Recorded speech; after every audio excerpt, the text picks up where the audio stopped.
Hello, and welcome to The Independent. There's a lot going on right now with the coronavirus scare. People are being laid off work, others are losing their jobs, schools are shutting down, everything's been closed. To hear what I think, stay tuned for this episode of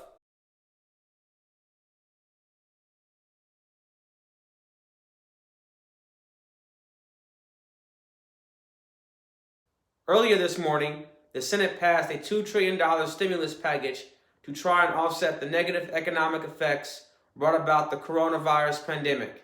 This would be the largest stimulus package in our nation's history. On the surface, such a stimulus package seems appealing, but we must keep in mind that fiscal policies of this magnitude come at a cost. This policy will ultimately add $2 trillion to the national debt and will inevitably lead to higher taxes in the future. Basic economic theory also predicts inflation, and higher prices will ultimately make consumers poorer in the long run. Furthermore, a brief look at the past proves that stimulus packages have never really stimulated the economy, but have only halted the brakes on inevitable crashes. The most recent example was the stimulus packages enacted under President Obama, which resulted in a very slow economic recovery from the 2008 housing market crash. Considering I didn't get a PhD in economics, I'll leave this subject of discussion for the experts. What I will say is that although the government's actions are well intended, they will nonetheless not produce the results needed to keep the economy in tip-top shape. Ultimately, what should be taken away from this catastrophe is that we as individuals need to prepare for such instances in which the rug will be pulled from underneath us. Establishing an emergency fund should be a top priority to create a cushion to thwart off the upending effects of future economic disasters. Even though the government can bail us out, these forms of fiscal policy take time to kick in, and there is nothing more dependable than self-reliance.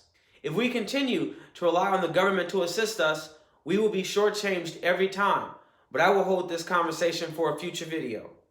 To get back on subject, do I believe the coronavirus needs to be addressed? Yes.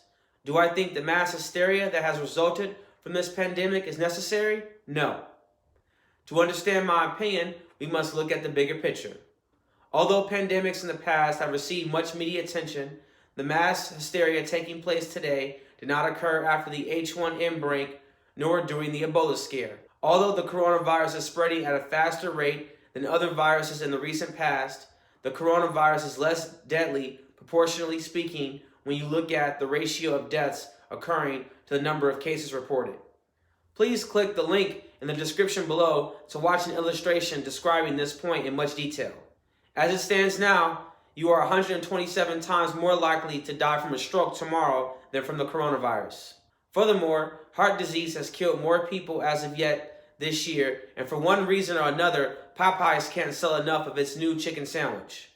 In short, I think people need to start questioning what they are being told and should start conducting independent research to be more informed, especially before they run out and spend all of their hard-earned money on hand sanitizer and toilet paper only to be denied their right to return it once realizing that much of any of those items was never necessary in the first place. In the meantime, stay informed, but do not over-obsess over this pandemic. Also, please be cautious, but don't panic. Until next time, please wash your hands, stay safe, and above all else, remain healthy. And remember, free the voters.